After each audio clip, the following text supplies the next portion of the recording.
السلام عليكم خوتي. كنتمنى تكونوا بخير وعلى خير وفي احسن الاحوال. انا سميتني وئام، اختي الصغيره سميتها عفاف. قصتي بدات مني كانت عندي 10 سنين. انا واختي الصغيره مفوتين غير بعامين. كنا بحال التوام، يعني ما كنتفارقوش كاع، كنلعبوا بجوج، كناكلوا بجوج، يعني حتى حاجه ما كتفارقنا. الاب ديالي كان خدام واحد الخدمه اللي زوينه، كان مهلي فينا. ام ديالي ما كانتش خدامه، كانت غير الدار، يعني غير الشقه ديال الدار. كان عندي واحد عمي، يعني ما عندي لا عمتي لا خالتي لا حتى شي حاجه، يعني داك العمي الوحيد اللي عندي هو اللي بقى لينا. كان لاباس عليه، كانوا عنده 2 وليدات، كان ديما كيجي عندنا هو وولادو. حتى واحد النهار، يعني كيف ديما كنمشيو من المدرسه، منين كنبغيو نخرجوا اما كيجي الاب ديالي ولا كتجي الام ديالي، حتى هي كتسوق الطوموبيله. فاش مشيت انا واختي كيف العاده المدرسه، خرجنا ما لقيناش الاب ديالي، يعني لقينا غير عمي. طلعنا معاه، قال لينا انا اللي غادي نعود نديكم ديما. احنا كنا صغار، يعني ما فاهمين حتى شي حاجه، يعني طلعنا معاه عادي. منين وصلنا للدار ديالنا دخلنا للبيت وقال لينا راه والديكم راه مشاو عند الله. يعني حنا كنا صغار ما عارفين حتى شي حاجه، يعني في داك السن ما فاهمين والو. عرفنا باللي داروا شي كسيده خايبه بزاف، داكشي علاش ماتوا، يعني في الدقه فاش طرات لهم ديك الكسيده. من تما بدات المعاناه ديالي انا واختي. صافي داز كلشي، بقينا مع عمي وموانسين احنا وولادو صافي. ولكن مرتو كدير فرزيات بيناتنا، يعني ماشي بحال عمي، يعني ديما من المغلى حتى هي كتخبيها علينا. صافي اني ما كنتش كنديها فيها كاع، انا واختي يعني مهرلين بيناتنا. عمي كان مهلي فينا بزاف، ما كان خاصنا حتى شي حاجه، كنخرجوا بجوج، كان يعني كيدينا المدرسه، كان مهلي فينا. انايا وصلت 22 سنه، كنت ديك الساعه شديت الاجازه ديالي. اختي وصلت للباك وهي تجلس، حين سقطات وما بغاتش تعاود لعمي. قال لي غير عاودي، راه ما كاين حتى شي مشكل وراه غادي تنجي ان شاء الله. ولكن هي صرات باش تقعدي في الدار، يعني ما درت حتى شي حاجه. حتى لواحد النهار جا واحد الدري باش يخطبني. هو كان عنده شي 30 سنه تقريبا، استاذ ديال الرياضه.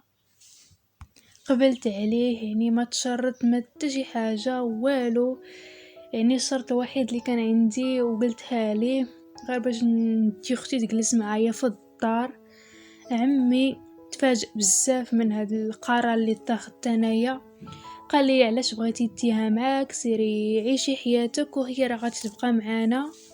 صافي انا صريت على باش نديها معايا. هي كانت اختي، يعني النصف ديالي، يعني ما كناش كنتفارقوا من الصغر.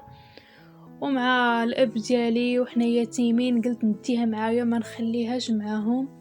صافي داكشي اللي درنا. الخطوبه والعرس داز كلشي زوين وكلشي بخير. السيمانه الاولى سافرت انا وياه لواحد المدينه اللي زوينه.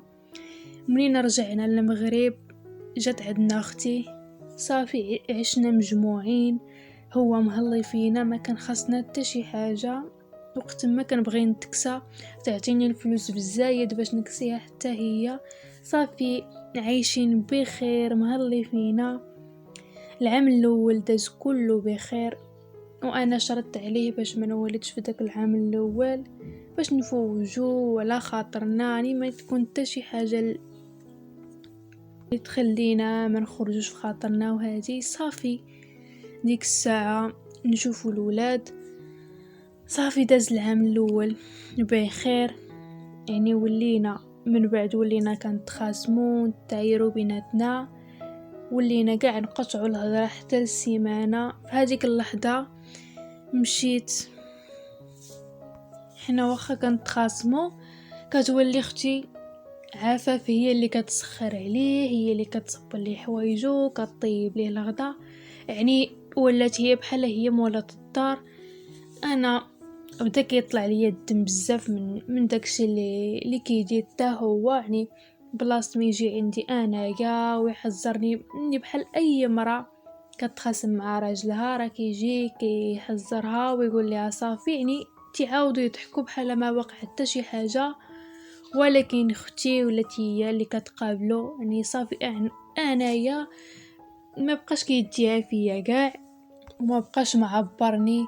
يعني انايا براسي واخا تقطع عليا الهضره بالسيمانه وليت انايا كنجي حتى لعندو ندوي معاه، هو ولا كيدير غير السبه باش نتخاصموا ونتعايروا باش تمشي اختي تهلا فيه وهذا زعما طيب ليه وهذا. ديك الوقيته انايا بدا الشك تيدخلني، يعني انا ما تنشكش كاع في اختي بتاتا، تنشك فيه هو. اختي ما عمرها غادي دير شي حاجه مورا ظهري، يعني اختي هي النصف ديالي. انا مشيت عنده وقلت لي علاش كدير معايا بحال هكا، قال لي اختك راه ما تقدريش توصليها حتى شي حاجه وهي راه احسن منك بألف درجه. انا ديك الساعه بحال سرفقتيني، ما بقيت عارفه شنو ندير، بقيت غير مصدوبه وكنبكي. حتى لواحد النهار اللي كانت هي كدوش حتى كيصوني التليفون، انا ما عرفش شكون تيصوني، مشيت هزيتو لقيت عمي دويت معاه قال لي انا راه غير بغيت نسول فيكم هادي. صافي قطع الهضره، كنشوف التليفون يعني محلول، قلت علاش ما نقلبوش ليها. يعني الشك بقى يدخلني في جميع الحوايج اللي ما تصورش بعقل حتى شي واحد. هزيت داك التليفون وقعت واحد الصدمه اللي ما كتصورش، يعني لقيته هو كيهضر معاها وقال ليها واش نخرجوا اليوم، يعني هما كيخرجوا ديما. صافي انا بقيت غير كنغوت، تصدمت بزاف. هي خرجت قالت لي مالكي انت غير كتغوتي، قلت لها انت علاش غدرتيني، قالت لي انت راه انا عرفتك ما كتبغيش. انا قلت لها كون ما بغيتوش ما غاديش نجيبك معايا في داري ونجلسك معايا. صافي انا بقى فيا الحال بزاف. صافي هزيت الصاك ديالي وخرجت في حالتي، يعني ما زيت لا حوايج لا حتى شي حاجه، يعني بديك الفقصه خرجت مشيت عند عمي، يعني غير كنبكي. هو تخلع بزاف قال لي اشنو بيك، عاودت ليه كل شيء وبقى فيه الحال وخايبه حتى التعاويده. يعني اختك اللي من دمك ولحمك غدراتك مع رجلك، يعني ما كتصورش. صافي نهار الثاني صونا على عمي قال ليه براتها راه غادي توصل ليها غير تبقى تما، وانا حمدت الله وشكرته غير ما ولدتش معاه حتى شي حاجه. بقى فيا الحال بزاف. عمي ولا غير كيواسيني قال لي راه ماشي غير داك الراجل اللي كاين، يعني الف واحد يتمناك. انا الصراحه راه ما بقاش فيا هو، بقات فيا اختي اللي غدراتني مورا ظهري.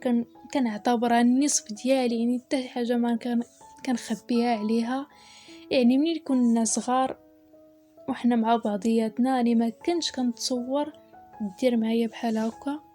ايوا واحد النهار اللي جا عندي عمي قال لي شوفي ما تقلقي ما تعصبي ما ديري حتى شي حاجه من هاد الهضره اللي غادي نقول لك. قلت ليه اشنو؟ قال لي راه راجلك تزوج باختك. انا ديك الساعه بحال سرفقتيني، ما عرفتش شنو ندير، ما عرفتش شنو نقول. انا هي تنقول لي غير امتى تزوجوا امتى، انا ما فهمت شي حاجه. هو قال لي راه ديك السيمانه اللي قال لك مسافرين هما راه تزوجوا. صافي ما عرفش شنو ندير الصراحه. صافي انا مشيت شهدت ليهم، مشيت شهدت معاهم في داك الزواج وغير كنبكي كنقول اختي، يعني ديك الساعات اللي كانت معايا في الدار ملي كنشوف داك التصرفات اللي كدير معاه تنقول راه غير سن المراهقه، يعني غادي تفوت. ولكن وقعت اكبر كارثه. صافي جا عمي قال لي راه غادي نمشيو لفرنسا نفوجوا شويه. انا ما بغيش الصراحه، ولكن هو صر عليا قال لي يلا بلا ما تبقاي هنايا. صافي مشيت معاه، ولكن ما كنتش كنخرج نهائيا من لوطيل. يعني الا بغيت ننزل كنزل غير للريسبسيون، كنهز التليفون ديالي كنبقى غير كنبكي وغير قاعده. صافي لمده ديال سيمانه كنبقى غير قاعده في نفس البلاصه وغير كنبكي، حتى لواحد النهار اللي جا عندي واحد الدري قال لي عافاك، بغيت نسولك انت ديما كتقعدي هنايا اشنو بيك؟ انا في الاول ما بغيت نعاود ليه حتى شي حاجه، يعني باقي محروقه في قلبي. صافي انايا ديك الساعه عاودت ليه كل شي، كنت باغا نعاود ليه شي واحد ونفوج عليه قلبي. هو بغاني وقال لي واش قبلي تزوجي بيا؟ انا راه شهر هذا وانا كنقلب على شي بنت الناس اللي نتهلا فيها ونزوج بها. صافي انا ديك الساعات مشيت ديريكت عند عمي، قلتها ليه، هو دوا معاه قال لي راه بغيتها الزواج. والصراحه قنعني بزاف واش تزوجت به. الصراحه ما ندمتش، كان واحد الدري اللي ولد الناس حين بزاف، انساني يعني في كل شيء، وربي سهل لي معاه. الصبر هو مفتاح الفرج، انا ربي عوضني بالصبر، لي اي واحد ما عليه غير بالصبر